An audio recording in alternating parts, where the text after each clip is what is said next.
guys, welcome back to my channel. So it is currently nearly 3:30 in the morning on a Tuesday and I can't sleep because I've got all the symptoms of a UTI back after 2 weeks of having had antibiotics for UTI. So I thought I would take this opportunity while it's quiet and everyone's in bed to talk to you guys about why I was in hospital, because I think I promised that on my last video. So if you follow me already, you know that I've got gastroparesis. So cutting a massive long story short, I started getting flank pain and like the urge to pee more after I'd peed, and I just thought it's probably just another UTI. So with UTIs, generally I tend to leave them a couple of days to see which way they go and how they're going to go. And I'd been starting to have a few niggly pains here and there. Didn't really think much about it, but just sort of leave it because it started at the beginning of the week, and trying to get a doctor's appointment at the beginning of the week is really difficult. Which is why I'm dreading ringing the doctors somewhere about this one. But basically, come the Friday, it was the same week I was supposed to have had my pH manometry that got cancelled. But come the Friday, I literally woke up in agony. I didn't sleep much anyway. I must have fell asleep for about an hour or so, and then woke up in agony. So I rang the doctors and I just explained that weekend was coming up. Didn't think I could last till Monday. Could they, sort me out some antibiotics? And I got told they thought that they needed to see me. So I said fine. So they said, can you come down for 3:20? Not 3:20, for 10 to 3. So I said, yeah, that's fine. And she said, bring a sample with you. So I said, okay. So I went to the toilet roughly around 2 o'clock-ish, between 2 and 3:30, something like that. Hadn't been in the toilet since about 10:30 the night before. So you're looking at almost 16 hours before I went to the toilet again. And I didn't really pee all that much, really. But my drinking had gone from like 250 mils to like 125, if that, because sometimes I just take a couple of mouthfuls and then want to just bring it back up again. So I went to the doctor's with the sample and I put it in an empty water bottle because I didn't have anything else, which I'd scalded out beforehand. And she literally just took one look at me and was like, you're going to hospital. And I didn't understand what she meant at first, because obviously she'd not examined me, she'd not done anything. She literally just seen me walk in and told me I was going to hospital. So I waited for her to check my urine sample, and she said that it come back normal. She asked me how many times I'd been to the toilet day. I explained that I'd been my first, and she said that's unusual because there's like less than either 30 or 50 mils that I'd given, and I just I wasn't best pleased on that one, to be fair.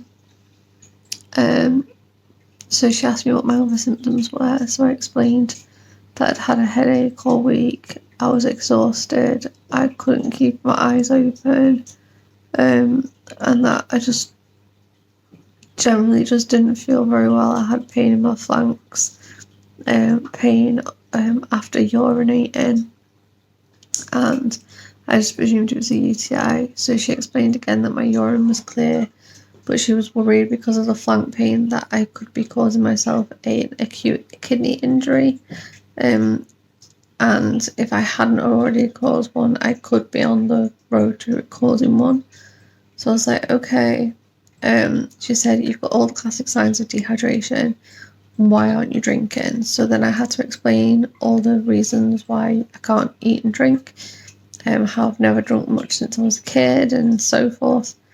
So she put down on a plan for me to be admitted to hospital for some fluids and to have some blood work, and for my GI doctor to try and do something with regards to regular fluid intake, because she said if I didn't, I'd end up as a regular fixture at the hospital. So I went to the hospital. I usually have a hospital bag already made up, which I'll do another video on with what I take to hospital another time. And so I went home, got a bag, and then I went to hospital. I got admitted. They gave me a litre of fluid overnight. Now remember, I went to the toilet at like between 2 and past on the Friday. They wanted another sample off me on the ward, and despite having a litre of fluid in me and trying to drink sips of water like as well, it took me 23.5 hours before I actually went to the toilet again. And when I went, I couldn't actually pee very much. So, but my bladder was still overloaded. So as a result, they left me for a bit longer and I still had the same issue. I couldn't empty my bladder properly. Imagine like a balloon with a small pinprick in it, and you fill it up with water and then you try and get that water back out of that pinprick. That's pretty much how my bladder was working. Now, I'd already been told on a cystoscopy in 2019 from frequent UTIs that because I hold urine for a while before I know that I need to go, and because of the fact that it's very highly concentrated, because I can't physically drink enough, that my urethra and my bladder was very, very inflamed. So I'd have to increase my fluid intake, which is physically impossible at the minute, especially with my gastroparesis. I just cannot do it. So anyway, so we presume that was the reason why I went into urinary retention. So anyway, the decision was made to give me an indwelling catheter. And then by Sunday, a doctor had come round and said the catheter was the only reason stopping me from going home. And by this point, I didn't even want to be admitted. I just wanted to go home. So he said the choice is we can either send you home with a long-term catheter, he said, or we can basically, see how you get on without. And I said, I'll do whatever you want. I don't mind either. So he said, well, tell you what, we'll see how you get on without, because you're already young, and if you have any troubles, then we can always just put it back. So I said, fine. So around 3:20 on the Sunday, they took my catheter back off me. About 4 hours later, I tried to go to the toilet again, and the same thing happened again. So they catheterised me again. And now, the first time they catheterised me on the Saturday evening, I had roughly, from the scan that they gave me, because they scan you first, around 640 to 700 mils in my bladder that they saw. And within the first 10 minutes, I'd leaked out over 1,200 mils. Excuse me. And then on the Sunday when they catheterised me, and it went in fine on the Saturday. On the Sunday when they catheterised me, they had problems getting it in.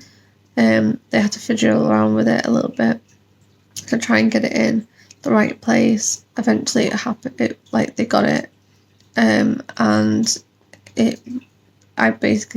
They told me I had about 500 mils in my bladder.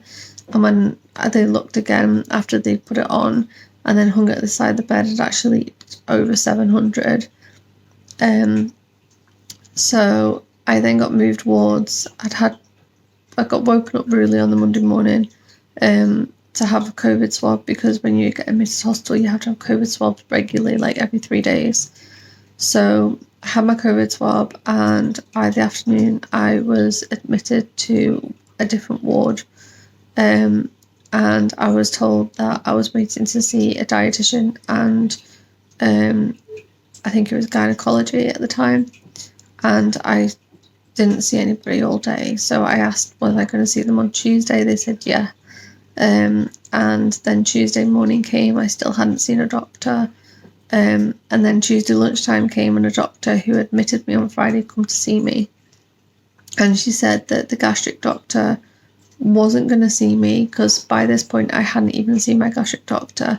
I'd been told by the doctor on Sunday that he'd bumped into him in the corridor, and that he knew that the PH manometries had been cancelled and he was going to reschedule. Obviously they've been cancelled indefinitely for the time being because of COVID restraints and everything like that on the hospitals, so they're not doing that. But I was like, okay. So when she said to me, like, gastro doctor's not going to do anything with regards to fluid intake, he'll see you as an outpatient, we're just waiting to see whether urology are happy for you to go home on a catheter and then see you as an outpatient. But, just presume that you're staying in today, and then you can go to your gynecology appointment tomorrow, because I had an outpatient gynecology appointment. And then once you've been to that, we'll look at discharging you. And I said, fine. Then obviously that doctor goes off duty and a new doctor comes on. So when the nurse came in at about 4ish to see to the patient next to me, she asked me, had anyone told me that I could go home? And I said, no. Excuse me. And she said to me, the doctor said that you can go home. We just got to change the catheter over. Obviously you can have your evening meal first, and then you can go home once we've sorted you out. So I said, fine. So anyway, I left hospital on the Tuesday around about 9 o'clock at night. But just before I left, I explained that I was losing blood in my catheter bag, and that I was wiping blood away from my catheter site, from my urethra, and that I was having frequency of urge to need to go to the toilet. And they just put it down that I had this really stuffy nurse that was basically saying, oh, it's all down to trauma, just ignore it. It's nothing to worry about. And I knew by the way she was behaving, there was no talking to her. I was about to tell her that, they had trouble putting it in on Sunday, and, I've been fine for 48 hours, and now all of a sudden this is happening, and I just wanted to know if they wanted to take a sample mainly. And it was like she was having a go at me because she maybe thought I wanted to stay in longer. I don't know, but I honestly didn't. I wanted to go home. So anyway, I came home. I had with the indwelling catheter in. They gave me enough supply for a week, and by the Friday, I was losing a lot of blood clots and stuff. And then by the Friday, my catheter blocked, and then I was ringing the nurses, and then eventually it would start again, and then it blocked again on the Saturday. So I called again, and she said, it sounds like you might have a UTI. So I was like, okay. She said, just see how you get on. She said, and obviously it's now started working, to see how you get on. So on the Monday I phoned them again, because the doctors were having trouble getting some new catheter supplies for me, and you're supposed to change your day bag once every 7 days, and I was due to change it on the Tuesday. So I rang them to ask them whether or not they could sort out some bags for me, because my doctors wouldn't do it. And then on the Tuesday I rang them back, and I explained to them that I still couldn't get the bags and everything, but by this point I was getting tortured. My catheter bag was still blocking intermittently, and the urge to go to the bathroom was just too much, and I was still losing quite a lot of blood. By this point my pee was like cola. So they basically just said to me, we'll send you some urine sample bottles and you can send that off. So I did that. It came back positive for UTI. So when I started leaking blood in the hospital that Tuesday night, it was actually a UTI, and instead of picking it up early, they left me. So on the Wednesday, I woke up and my catheter was completely blocked. I hadn't dropped a single ounce into my catheter bag, into my night bag all night. So I had to ring the nurses up Wednesday morning, and I was in agony. Just before they came, the bag managed to dislodge whatever was blocking it, but I was still in a lot of pain. So the decision was made, because of the fact that it had been blocked a few times over the weekend, to actually change the catheter. So the nurse tried to change the catheter. At one point, I think I even had 2 catheters in place at the same time, but it still wasn't in the right place. Because they know when it's in the right place, because you'll automatically start leaking some urine into the bag. So it wasn't in the right place. So she must have gone through about 4, maybe 5 catheters at this point. And she said, I'm going to ring a colleague. So she rang a colleague. They turned up. They tried a couple of attempts to get it in, and then managed to succeed, and asked me was I allergic to latex. I said I wasn't sure, because I have had issues in the past with latex products, but I wasn't sure whether it was actually the latex I was having an issue to. So anyways, she said, let's see how you get on, and if you have any problems, then contact us back. I went to the chemist, my brother went to the chemist because I'm shielded, and picked up my prescription for my antibiotics, which I started that evening. And by the Saturday, I was having the same symptoms of my UTI back again. So I thought I'll keep an eye on it and see what happens. It might just be a fluke. And obviously you have to keep your catheter site area clean. So I was cleaning that regularly. And I was still getting this urge to go to the toilet, and like some discharge away from my catheter, and I was starting to bypass again. And I thought there's something wrong. So by Tuesday, I think I got called for my COVID vaccination on the Monday, and I went for that. And then on the Tuesday morning, I rung the doctors and I said, I think I'm having an allergic reaction to the latex catheter. So can we sort it out? And she said me to call the nurses, but to get a synthetic one, like a silicone one, placed instead of the latex. And the plan was to keep me on indwelling until I could get to the Try Without Catheter clinic at my local hospital. But because the nurses that had come out had so much trouble the week prior to putting a new catheter in me, and wasted a lot of supplies because they couldn't get it in, they basically said, we're going to teach you how to ISC. So I'm now on ISC, and I do that once daily. And as a result, at the moment, it seems like I've got my UTI back, despite how clean I can get things. But it is common to often get a UTI when you're catheterizing anyway. So I'm not overly worried, but at the minute I'm not sleeping because of it. So this is why I'm doing a video at like 3:30 in the morning. I have actually recorded this video a few times, but my editing app keeps breaking down and not working very well, so I'm hoping it's going to work well for this video. I apologise it's so long, it's late and I'm tired, but that's pretty much where I'm at the moment.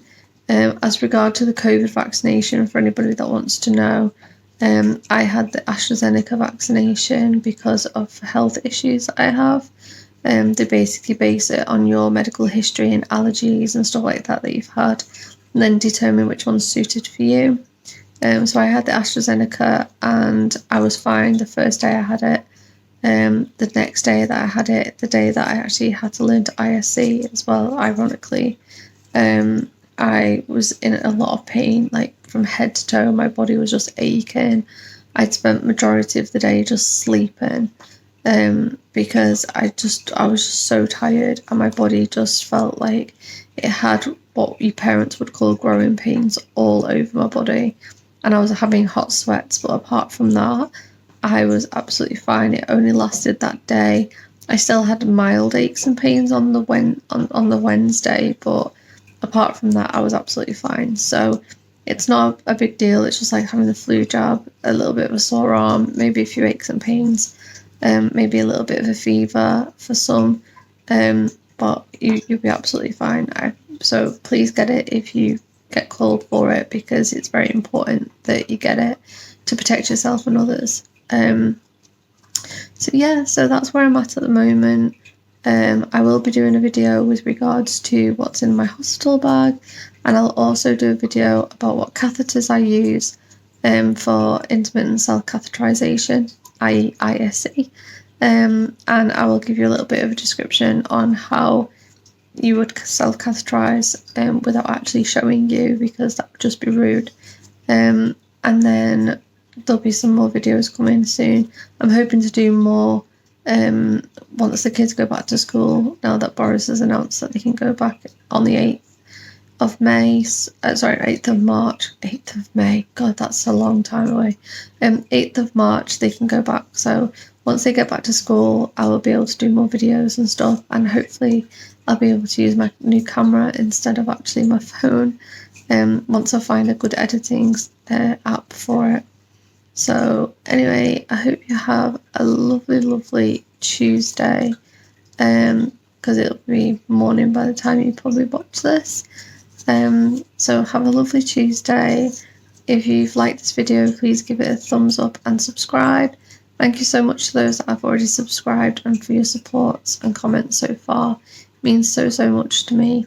I know it doesn't seem like the way at the minute because I'm so tired, but it really does mean a lot to me. Like, if I just make one person feel less alone in their journey, then I've succeeded. So yeah, just, please keep giving me support. Subscribe to my channel.